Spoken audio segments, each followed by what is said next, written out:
بسم الله الرحمن الرحيم الحمد لله رب العالمين والصلاة والسلام على أشرف الأنبياء والمرسلين حبيب إله العالمين أبي القاسم المصطفى محمد وعلى أهل بيته الطيبين الطاهرين الذين أذهب الله عنهم الرجس وطهرهم تطهيرا. Respected brothers and the imaginary sisters, Assalamu alaikum wa rahmatullahi wa barakatuh.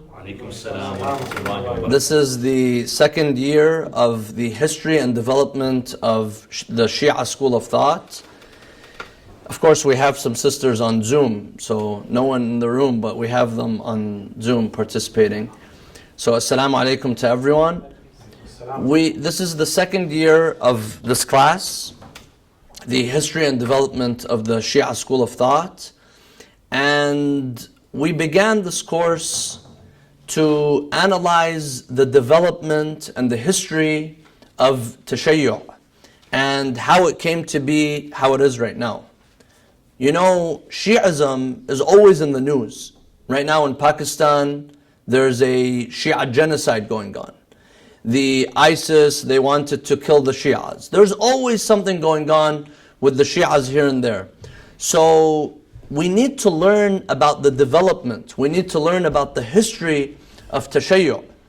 And there are many types of Shia. There are the Zaydi Shias, there's the Ismaili Shias. Right now in Yemen, for example, there's a war between Yemen and Saudi Arabia. They are Zaydis. And some of them, of course, are Ithna Ashari as well. So the reason for this course is so that we learn from history, and we see that history constantly repeats itself. And to learn about our own heritage, to learn about how our aqidah, how our faith, how the laws, the Islamic laws came to be. Of course, this is not the focus of this class. That you'll learn about it in, for example, usul and fiqh. However, we learn about these things. For example, you have during the time of the Imams, the Shias, they used to take their information in one way, from the Imam. They had direct access to the Imam. Then after the Imam, there was the Wakil, the representatives, who used to take the knowledge from the Imam and deliver it to people. Now, you have the Akhbari system and the Usuli system. So in the previous course, we talked about the history of Shi'ism, defining what Shia is. What does it mean to be a Shia? We said that the Shias were those who were the followers of Ali ibn Abi Talib, Amir al-Mu'mineen. Of course, that definition changed. Now it's the followers of Amir al-Mu'mineen and the 11 Imams after Amir al-Mu'mineen, believing in their asma, believing in their infallibility, accepting them as the divine representatives of Allah subhanahu wa ta'ala after Rasulullah sallallahu alayhi wa. During the time of the Prophet, the view of Shi'ism was different. It was whoever regarded Ali ibn Abi Talib as greater than the Sahaba, that would make them Shia. Even though they probably chose, some of them they chose to take their madhab, their fiqh from the others. So even the definition of Shi'ism has changed over time. But now we will move on to, we talked about, in the previous course, we talked about the Imams all the way up till Imam al-Jawad. We discussed the life of Imam al-Jawad. Now inshallah, in this course, we will begin with Imam al-Hadi. And this is a good place to get us positioned to understand how the Imams prepared the Shias and the Muslims for the ghaiba, for the occultation. Because it was from the life of Imam al-Jawad and Imam al-Hadi, where you see that the Imams, they were preparing the Shia for an occultation of an Imam. And we see several things. For example, you see now the last Imams, they're all young. Imam al-Jawad at the age of 7. Imam al-Hadi at the age of 8, he becomes an Imam. During the life of Imam al-Jawad, a lot of people, they questioned, how could someone be so young? Even some of the Shias, they found it hard to believe. Imam al-Hadi, he became an Imam at the age of 8, no one questioned it.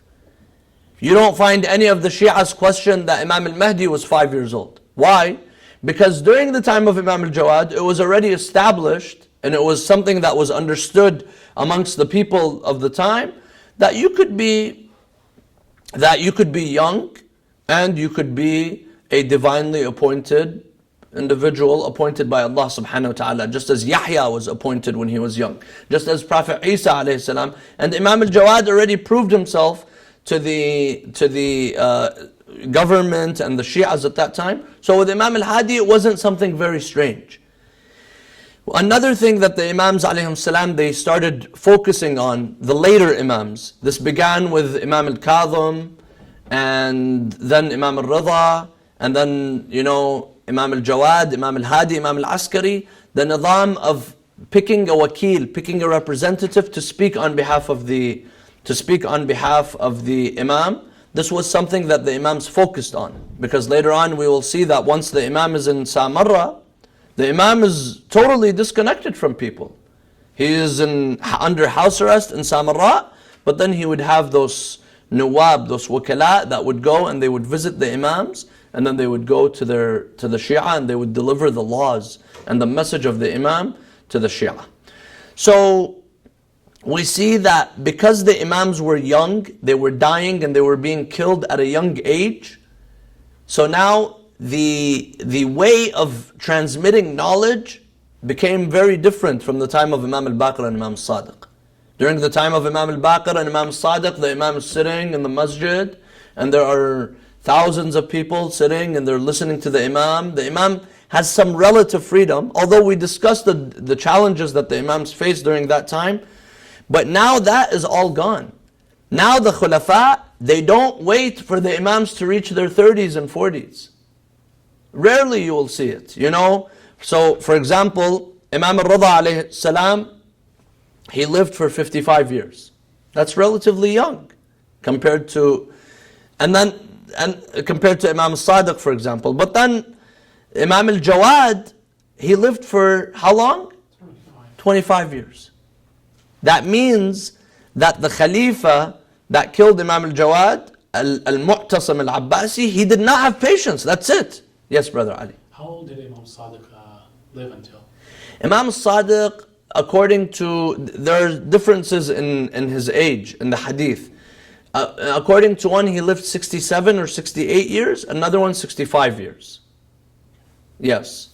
So, differences in the year of his birth. But he was the longest living of the Imams. Because even Amir al-Mu'mineen and Rasulullah, they lived for 63. He lived for either 65 or 68 years. So you have Imam al-Jawad who lived 25 years. And then Imam al-Hadi who lived for 42 years, who we will discuss his life today. He was born on year 212 after Hijrah. His father, Imam al-Jawad, passed away year 220. That means Imam al-Hadi was only 8 years old. And Imam al-Hadi passed away year 254. 254, 1 year before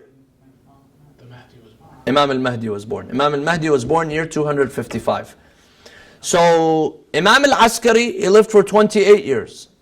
28 years, and he was poisoned and he was killed. He was born from year 232 to 260. 5 years into the birth of Imam al-Mahdi, Imam al-Askari was poisoned. So now, we want to focus on Imam al-Hadi alayhi salam. And even though we started a little bit late, but inshallah we'll try to cover as much as we can in the time that we have. So he is Ali ibn Muhammad al-Hadi, known as al-Naqi, al-Naqi, the pure one, or al-Hadi, the one who is the guide, or al-Askari. One of the names of Imam al-Hadi is al-Askari as well. Because he and his son, Imam al-Hasan al-Askari, they were forced to go to Samarra.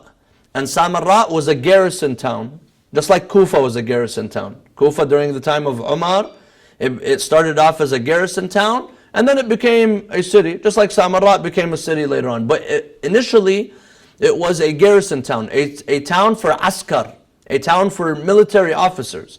And the reason for the building of Samarra was because al-Mu'tasim al-Abbasi, and before him, the Abbasi Khalifas, they started bringing Turkish officers to run their affairs.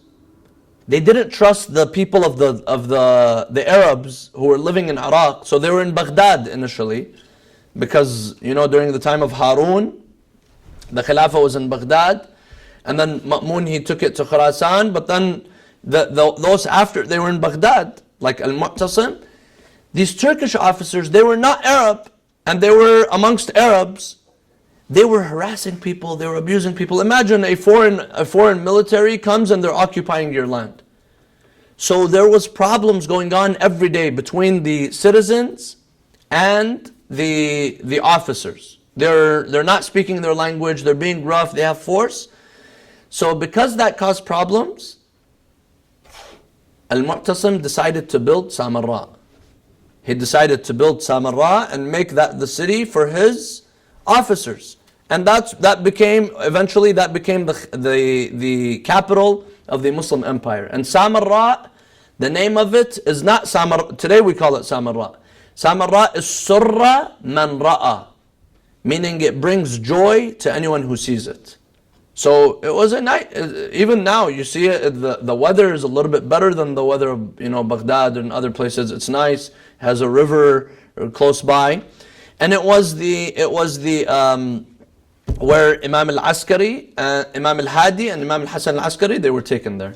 Before we go into that, the father of Imam al-Hadi is Imam al-Muhammad al-Jawad. We talked about Imam al-Jawad, and his mother was Samana al-Maghribiyya. Samana, the one from Maghrib. Maghrib is the North African area that's called Al-Maghrib. So, or another name is Sosan. And you see that Imam al-Jawad, Imam al-Hadi, and several of the Imams, their mothers were from the African continent. And this shows us that the Imams of the Ahl Bayt, they didn't discriminate. They didn't discriminate when it came to marriage. And this is why, according to several narrations, some of the Imams, their skin was darker. They had a darker skin complexion. Even Imam al-Hadi, he was darker. Imam al-Jawad, Imam al-Kadhim, Imam al-Rida. There are narrations regarding these later Imams that their skin was a darker skin complexion. Now, the mother of Imam al-Hadi, she was initially purchased as a slave. But just because she was purchased as a slave does not mean that her status in the eyes of Allah is low. Today she is buried in Samarra next to Imam al-Hadi and next to Imam al-Hasan al-Askari. In the house of Imam al-Hadi, there you will find 6 graves. 6 graves. One is the grave of Imam al-Hadi and the grave of Imam al-Hasan al-Askari. And then you have the grave of Hakima, the daughter of Imam al-Jawad, meaning the sister of Imam al-Hadi. And you have Hudayth, the mother of Imam al-Askari. And you have Narjis, the mother of Imam al-Mahdi. Sorry, I said 6. Yes, it's 5. So these are the 5 graves that are there. So you have 3 ladies and 2 Imams, Imam al-Hadi and Imam al-Hasan al-Askari.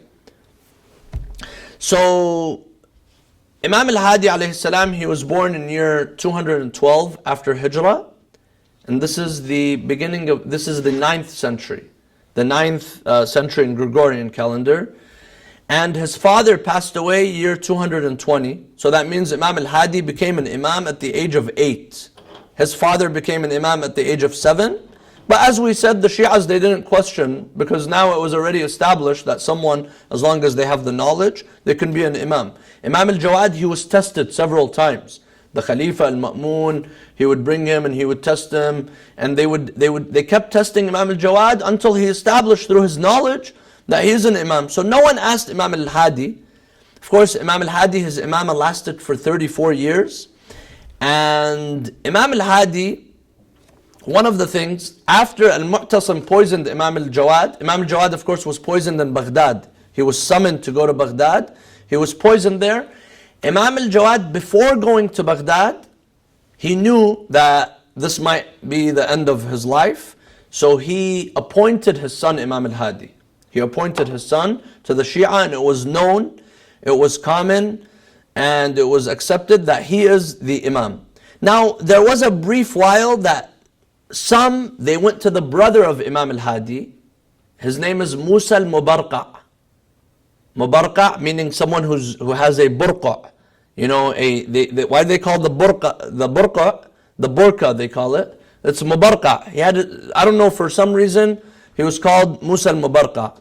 So for a brief while, some they thought that it was he, al-Mubarqa, he is the Imam, but as soon as they went to him, right away he shunned them and he tells them, don't come to me and don't consider me the Imam, and they all went back to Imam al-Hadi. You find some of the other brothers, like they kind of enjoyed it. They tell them, Yalla, come and ask me. And we noticed after the death of Imam Sadiq, there was Abdullah al-Aftah, who began the Fatahi school of thought. We discussed that. And you find Ja'far al-Kadhab, which we will talk about, inshallah, when we talk about Imam al-Askari and Imam al-Mahdi. And of course, Ismail, the beginning of the Ismaili school of thought, Ismail, he didn't declare himself to be because Ismail died, and then his people later on, they came and they considered him to be after Imam al-Sadiq. But this man, al-Mubarqa, he tells them no, and he did not pursue the Imamah, so they all came back to Imam al-Hadi, alayhi salam. Al-Mu'tasim al-Abbasi, Imam al-Hadi was in Medina, and Al-Mu'tasim is in Baghdad. Imam al-Kadhim has passed. Imam al-Kadhim and Imam al-Jawad, they're buried in Baghdad. Al-Mu'tasim, he sends a teacher, a high-ranking teacher by the name of Al-Junaidi. He sends him to go and brainwash and talk to Imam al-Hadi, trying to bring Imam al-Hadi under the Abbasis. Basically saying he's the son, his father was a great scholar, Imam al-Jawad, and his father is highly respected by the Shia. He's highly respected. Let's come and brainwash him. Let me send this teacher. So he sends al-Junaidi. He tells him, go and talk to him and try to teach him. Al-Junaidi, he goes and he has tutoring sessions every day with Imam al-Hadi. In Medina or in Baghdad? In Medina. In Medina. Imam al-Hadi remained in Medina. He was not with his father. Of course, we believe that when the Imam passes away, the next Imam after him comes through a miraculous way and buries his father. We believe that. Just like Imam Zayn al-Abidin buried Imam al-Hussein, Imam al-Jawad buried Imam al-Rida, Imam al-Rida buried Imam al-Kadhim, and so on and so forth. So Imam al-Hadi, he buried his father, or he was there to participate in the salah at least of his father. But now he's in Medina. He sends al-Junaidi. After several months, he asks al-Junaidi, so tell me about this man, Ali al-Hadi. Is he learning? Is he a good student? How is this young ghulam? He tells him, what do you mean? I am the one who's studying under him. Al-Junaidi was an old man. He was a scholar. He tells him, I am the one who's studying under him. I go to him every day and I take sessions and I learn lessons from Ali al-Hadi. And al-Junaidi became one of the staunchest Shia of Imam al-Hadi alayhi salam. Subhanallah. Allahumma salli ala Muhammad wa ali Muhammad. So Junaidi became a Shi'i and he became one of those who advocate for Imam al-Hadi alayhi salam. Then after Imam al-Hadi became a little bit older, did that get him in trouble, al-Junaidi, or? I didn't see. I'm sure it probably got him in trouble, but I didn't read anything about that. Maybe, I don't know. So after a while, during that time, Imam al-Hadi while he was being tutored by al-Junaidi, it was in a village out of Medina. He was basically under house arrest. They saw that his teacher became one of his followers. They said, we can't really brainwash these individuals. They are from a family of virtue, of honor. So they let Imam al-Hadi go. So Imam al-Hadi, he's in Medina. Imam al-Hadi in Medina, and of course, he lived in Medina from age 8 until about 22. And then, or until about the age of 20. And then for 22 years, he spent it in Samarra. So most of his life, he spent it in Samarra actually. He was 42 years old, and he left. He passed away when he was 42. So during that time, the contributions of Imam al-Hadi were many. Today we see that because he lived for 42 years, he lived longer than Imam al-Jawad. The contributions of Imam al-Rida are also many. We have many debates, but all the Imams, of course, they have many contributions. Some of his main contributions is he increased the ma'rifah of the Imam. Because even during the time of Imam al-Sadiq and Imam al-Baqir, a lot of people, they didn't have that ma'rifah that we have right now, believing in the asma, for example. This was something that was established, and believing in the, in how the Imam has full authority by Allah subhanahu wa ta'ala. He's designated by Allah. He has wilayah, he has authority. Where do you learn that from? This ma'arif, how we learn about the Imam. Which ziyarah? There's a ziyarah? Ziyarah to Jami'ah. Ziyarah to Jami'ah. When you read the ziyarah to Jami'ah, it's a ziyarah that's, comprehensive basically. It talks about the qualities and the attributes of all of the Imams. If you want to visit each one of the Imams, you could visit them with ziyarah to Jami'ah. This is why a lot of those who go for ziyarah, you go to Karbala, you go to Mashhad, you go to Medina, Najaf, wherever you go, you visit a specific ziyarah of the Imam. For example, recite ziyarah to Warith, and then you recite ziyarah to Jami'ah. Ziyarah to Jami'ah, basically it gives you, it teaches you who the Imam is. And maybe inshallah one day we could, the Ziyarah to Jami'ah requires several lectures to analyze it, to talk about it, because you really get to know the Imam. You really get to appreciate who the Imam is. Ziyarah to Jami'ah is given to us from Imam al-Hadi alayhi salam. So it's a beautiful ziyarah, and during the time of Imam al-Hadi, the ma'rifah level of the Shia towards the Imams increased. So now they know, like for example, the issue of Usma, the issue of a lot of these very important matters that we believe in right now, they were not necessarily fully accepted or acknowledged during the early stages of Tashayyu'. Now they are fully accepted as a result of Ziyarat al-Jami'ah. So he increased the ma'rifah of the Shia, and he also fought many of those who were attributing themselves to Shia. There were ghulat. There were those who would give the Imam a position higher than the Imam. During the time of Imam Sadiq, this started by several who raised the Imam. They started worshipping Imam Sadiq. During the time of Amir al-Mu'mineen, it started. And these movements, the ghulat movements, they were harming the Shia more than they were helping the Imam. Today you find some Shias today, they think they're doing good for the Tashayyu', but they end up harming the Tashayyu' and the Shias as a whole because of some of the irrational things that they do. So we have to follow what the Imams tell us to follow. We can't go further and start adding things here and there. Okay.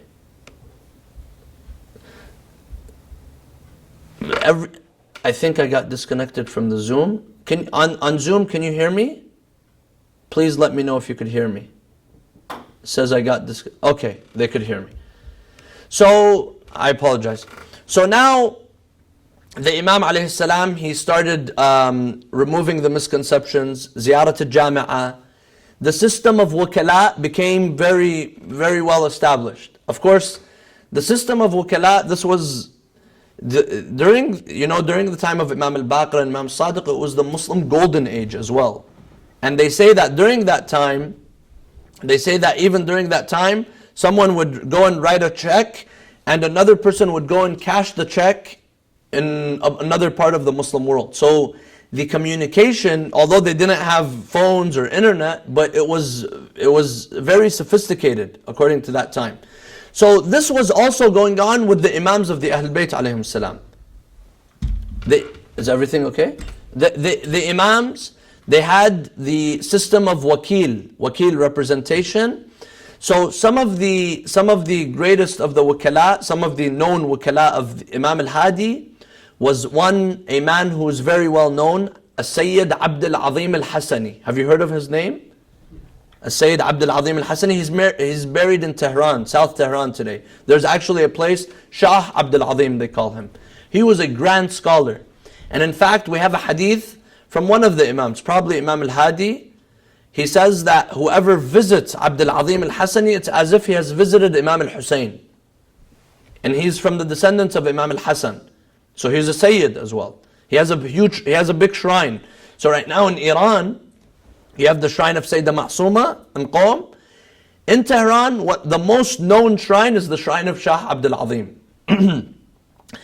You have another Uthman ibn Sa'id, Ibrahim ibn Mahziyar. These were known scholars of the time who would travel and they would go to the Shias and deliver the message of the Imams to the Shias. So then, during the time of Imam al-Hadi, you find that the Shias were in Iraq. There was a group of Shias in Kufa and in Baghdad. And then there was another group in Basra and Ahwaz. That's south of Iraq, and Ahwaz, which is close to Basra as well. And then you have in Qom, and then you also have in Hijaz. So there's 4 groups. You have Kufa and Baghdad, you have Basra and Ahwaz, you have Hijaz, Mecca and Medina, and you have Qom. So this is how the Imams, they would deliver the message to the Shias. Now you have local populations of Shias in Qom, you have them in Ahwaz, you have in Kufa, in Baghdad, in Basra, and the Imams, although they were under house arrest, they didn't have the authority to go and travel and visit these people, but the Imams alayhim salam, they would deliver the ma'arif ad-din to these people through the wakala that they trusted. So after al-Mu'tasim, the Mu'tasim is the one who poisoned Imam al-Jawad, came Wathiq, al-Wathiq, and these are the sons of Harun. Then the Imam was in Medina. Wathiq died year 231. The Imam was 20 years old. After Wathiq died, then came Al-Mutawakkil al-Abbasi. Al-Mutawakkil al-Abbasi, he came, and Al-Mutawakkil was very different from the other Khulafa. And even those after him and before him, Al-Mutawakkil was very cruel. You know, Al-Mutawakkil, he ruled for 15 years. He destroyed the grave of Imam al-Hussein 4 times. 4 times during the 15 years that he ruled. One of the times that he destroyed the grave of Imam al-Hussein was because he had a maid in the house. She was missing for a while in the palace. So after a while, she came back and he tells her, "Where were you? What's going on?" She tells him, "I was in Hajj." He tells her, "Hajj? It's not the Al-Hujjah. What Hajj are you talking about?" She tells him, "I was visiting Abu Abdullah al-Hussein." When he finds that out, he goes and he sends an army. He sends an army who go and they destroy Karbala and they try to destroy the grave of Imam al-Hussein.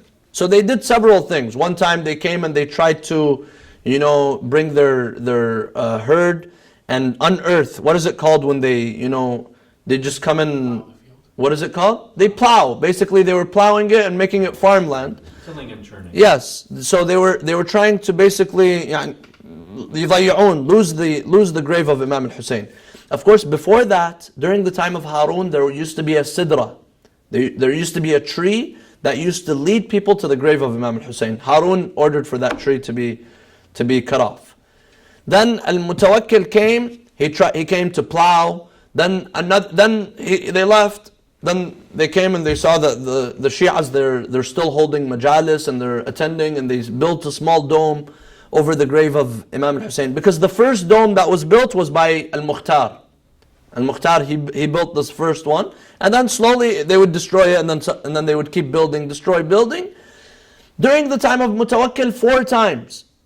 4 times. One of the times he came and they tried to reroute the direction of the river, the Alqami. The Furat, of course, is far from Karbala.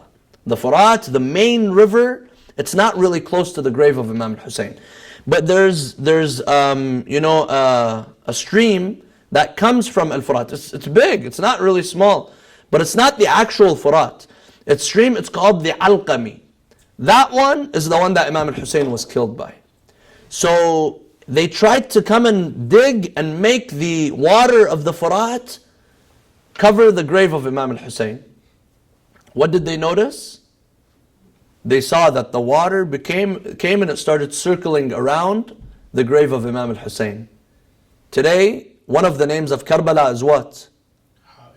Ha'ir. Someone who's from Karbala, they say Ha'iri. Why do they call them Ha'iri? Because it goes back to Karbala, Al-Ha'ir. Why Al-Ha'ir? Because Ha'ir al-Furat.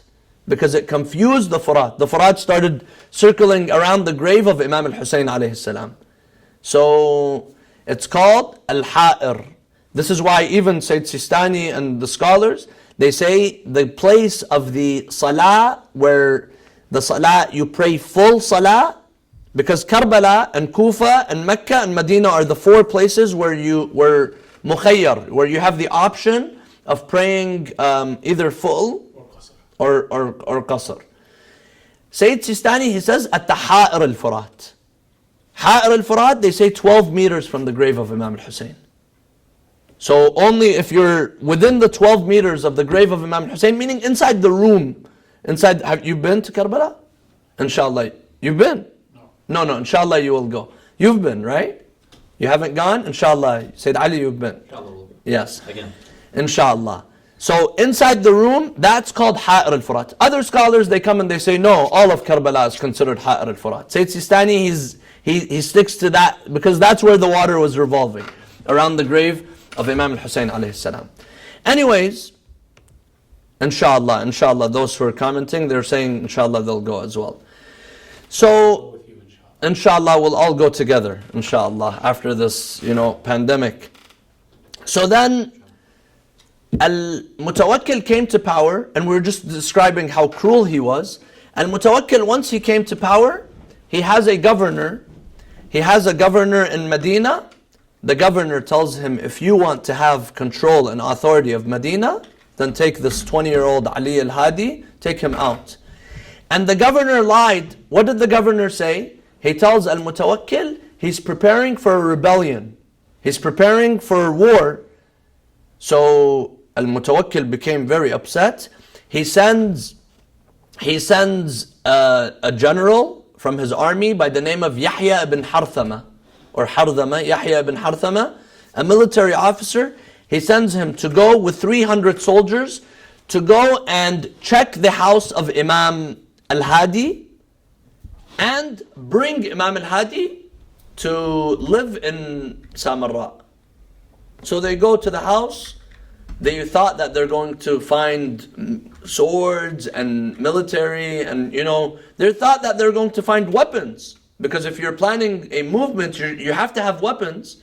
So what did they find? They found Qur'ans in the house of the Imam. Meaning that the Imam was not trying to do anything. The Imam was not trying to have any movement.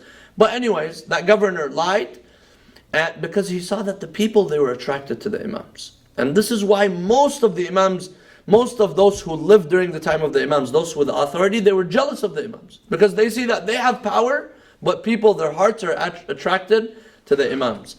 So he orders for that man, Yahya ibn Harthama, to bring the Imam with his 300 soldiers, to bring the Imam and his family. So it was that trip that Imam al-Hadi and Imam al-Hasan al-Askari and their women, they traveled and they go to Samarra. Now, there's an interesting story, which here we understand the Imam as a result of the story better, because the Imams, sometimes they had access to the ghaib. We believe that the Imam, if Allah subhanahu wa ta'ala wants to give them knowledge, they can have knowledge. If Allah subhanahu wa ta'ala wants to give them the ghaibi knowledge, meaning something that's unseen, behind the veil.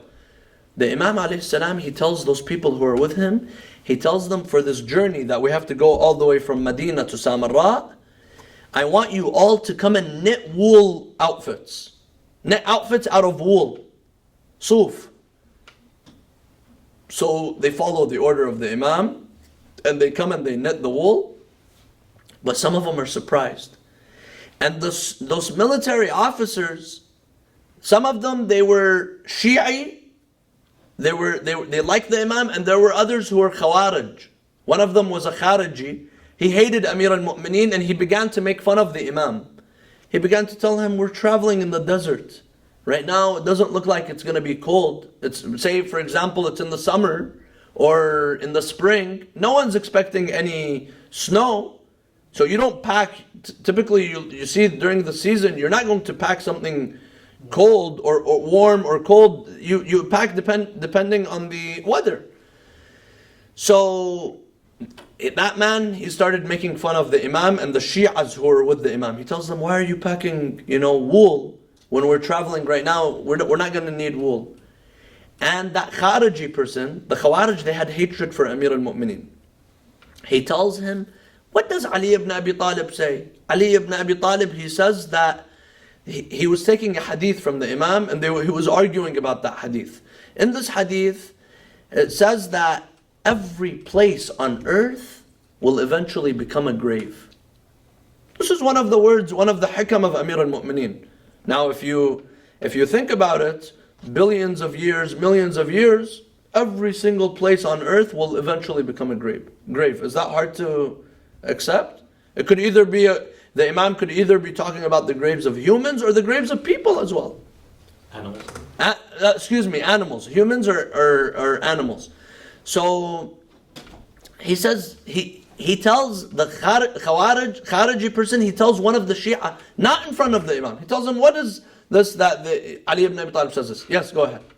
It was just an irrelevant question, but do jinn get buried? I'm not sure. Because maybe a few of those places could be jinni graves. We Maybe. need to set up a Q&A with one. With one of them. Yes. I've never participated in a janazah prayer of one of the jinn, but Never invited to one. so None of us ever will. inshallah. Unless it's a Shia. The jinn probably they won't be buried because they're not. We are made out of soil. We go back. Minha khalaqnakum wa fiha nu'idukum wa minha nukhrijukum taratan ukhra. The jinn is made out of fire or smokeless. So probably they're not buried. Probably they're something else. They have something else. But because we go back to earth because we are from earth. Anyways, but the animals as well. But so he says. That Khariji person, he was making fun of the Shi'i. That look at it, he tells you to wear wool. Right now we're traveling. And second, Ali ibn Abi Talib, he says that every place on earth will become a grave. While they were traveling, suddenly a blizzard comes. Imagine a blizzard in Hijaz, in Arabia. That doesn't even happen. Even in the winter, it doesn't happen much right now. So suddenly it started snowing. And the Imam alayhi salam, he tells his people and his family, he tells them, take out the wool that we prepared. Meaning that the Imam was ready for the journey. They all wore the wool and they were well protected. And several of those soldiers, they died. They died as a result of the cold and they couldn't bear it. So once they died, Imam al-Hadi, he looks at the Khariji person, he tells him, this is what Ali ibn Abi Talib means, that every place on earth will eventually become a grave. Allahumma salli ala Muhammad. So, on the way, this was just one of the stories that took place towards Samarra. On the way to Samarra, the Imam was supposed to stop in Baghdad. Now, in Baghdad, there are Shi'as of Imam al-Jawad, Shi'as of Imam al-Kadhim. So these Shi'as, they came out waiting in the outskirts of Baghdad, waiting for their Imam, for Imam al-Hadi to come. Once the Khalifa and the generals, they found out, they said, we don't want Imam al-Hadi to meet the Shi'as. If he meets the Shi'as, then that's going to show that he has support, he has followers. So what are we going to do? Tell these people, Imam al-Hadi is going to be delayed. Go back to your homes. And delay Imam al-Hadi so that he does not arrive to Baghdad during daytime. Let him arrive at night, once these people are asleep. And first thing in the morning, the next day, take Imam al-Hadi out and go to Samarra. So they did it in a way where Imam al-Hadi does not even have time to rest and he does not see any of the Shi'as. He comes to Baghdad, he stops there for a short while because it was on the way and the route was through Baghdad. But they didn't want the Imam to see any of his Shi'as. So that he arrived at night and first thing in the morning he left before any of the Shi'as woke up and realized that the Imam was here. You see how cruel they were? Then the Imam alayhi salam, Imam al-Hadi, he arrives to a place in Samarra. They come and they put him in a homeless shelter. Instead of respecting him, he's the grandson of the Prophet, they come and they put him in a place called Khan al-Sa'alik, a place where, the homeless, the rundown area of the city, they come and they place the Imam. They place the Imam there. Then after a while, the Imam alayhi salam, he has his own house. And his house, where the Imam was given, or he purchased that house became the shrine that is of Imam al-Hadi, and the grave of Imam al-Hadi, and the grave of Imam al-Askari, and the birthplace of Imam al-Mahdi, and the house of Imam al-Mahdi. Imam al-Mahdi, he has a house. His house is that shrine, because it's a place that was owned by his father, right? If it's owned by his father, who's the inheritor of that? Imam al-Mahdi. So this is why in 2006, when they destroyed the shrine of Samarra, they actually destroyed the house of the Imam. This is the place that he inherited, the place because the Imam al-Hadi, Imam al-Askari, and their mothers, they were buried in their own house.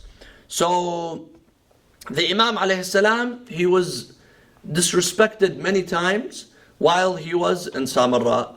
He lived in Samarra for 20 years. He entered at 22 and he passed away at the age of 42.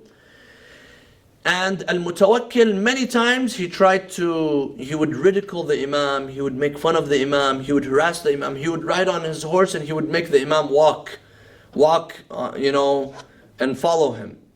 So one time, and many of us know the story, one time in the middle of the night, he summons Imam al-Hadi. He summons Imam al-Hadi in the middle of the night, and Imam al-Hadi, he enters, he sees Al-Mutawakkil, he's drinking, and there's a party going on. He tells the Imam, I want you to drink. Here, drink. The Imam, he says, Wallah, this has never mixed my blood, and this has never entered my body. And then he tells him, then at least sing for us. If you're not going to drink, then sing for us. The Imam alayhi salam, he tells him, I'm not a singer. He tells him, you have to recite something for us. So the Imam alayhi salam, here he put the maw'adha. He put the admonishment. Al-Mutawakkil was having a party. After those words of the Imam, Al-Mutawakkil began to cry and he basically changed. But of course, a few days later, he went back to himself. Yes. So the Imam alayhi salam, he recited a poem. This poem is attributed to Amir al-Mu'mineen Ali ibn Abi Talib. And the poem is describing those who are in power, those who are rich, those who are living in the high places. And it's independently attributed to the Imam Amir al-Mu'mineen? They say that this is a poem that goes back to Amir al-Mu'mineen, but Imam al-Hadi, he revealed it. He recited the poem of Amir al-Mu'mineen. Amir al-Mu'mineen has several poems. So that's what they say. So the poem, he's speaking about those who are in power, and typically those who have so much money, where do they go and live? On hilltops. So the Imam alayhi salam, he says, Batu ala qulal al-ajbal tahrusuhum ghulb al-rijal falam tanfa'hum al-qulalu. They sleep and they rest on the hilltops, and they're shielded off by men, soldiers, where people don't have access to them, people don't see them, but that does not help them from death. None of this helps them from death. وَاسْتُنْزِلُوا بَعْدَ عِزٍّ عَنْ مَعَاقِلِهِمْ وَأُودِعُوا حُفَرًا يَا بِئْسَ مَا نَزَلُوا. After where they were living, they come and they bring them down, they carry them and they place them in a grave, in a hole in the ground. نَادَاهُمُ صَارِخٌ مِنْ بَعْدِ مَا قُبِرُوا. After they are buried, someone will speak to them. Someone will call them. A voice they will hear. أَيْنَ الْأَسِرَّةُ وَالتِّيجَانُ وَالْحُلَلُ. Where is your beauty? Where's your decoration? Where's your jewelry that you used to have? أَيْنَ الْوُجُوهِ الَّتِي كَانَتْ مُنَعَّمَةً مِنْ دُونِهَا تُضْرَبُ الْأَسْتَارُ وَالْكُلَلُ. Where are those faces that were so soft, so gentle, that heads have to be turned away and no one is able to see them? You know, some people, because they were so rich, this was something, a sign of the rich, is that they cover their face. Today they come and they see it, the burqa, or wearing, the pushia, or the cover, the face cover. This was a sign of the rich people. This is why, even though this is somewhat perhaps racist, or maybe, it's not racist because anyone could be a slave. It's not just, it wasn't, anyone who was caught fighting, even if it's white or black, whatever they are, they don't wear the head cover. They don't wear the head cover. So even we have some traditions. It says that like some of those who were free, they would come and they would see, if they see a slave wearing a head cover, they would come and they would move it from them. This is why in Hajj, when you go to Hajj, women, can they cover their face during the ihram? No. They can't. During ihram, even though she has her face covered her whole life, during ihram she has to take it off. Because the face cover, it's a sign of prestige. No one could look at me. No one could see me. So here, the Imam is talking, of course now, a lot of the women that do it, they're doing it out of modesty and chastity. They're not doing it because they're seeing themselves better than anyone. But before, it was a sign of modesty and chastity. Even the rich men, they would have their faces covered. So the Imam alayhi salam, he says, أين الوجوه التي كانت منعمة من دونها تضرب الأستار والكلل. You have the sitar from those faces, and the heads are turned. And then the Imam alayhi salam, he says, فأفصح القبر حين سألهم. The grave began to speak to them, and it became fasih, became very clear. تلك الوجوه عليها الدود يقتتل. Those faces, now you have the worms walking on those faces and fighting on those faces. قد طالما أكلوا دهرا وما شربوا فأصبحوا بعد طول الأكل قد أكلوا. Your whole life you were eating and drinking. Now after that whole life, now you are being eating. Now the feast, the worms are having a feast on this body. So Mutawakkil, his beard became wet out of his tears, and he apologized to the Imam and he sent him back. But of course, that did not change him. He would ridicule the Imam. He would make fun of the Imam.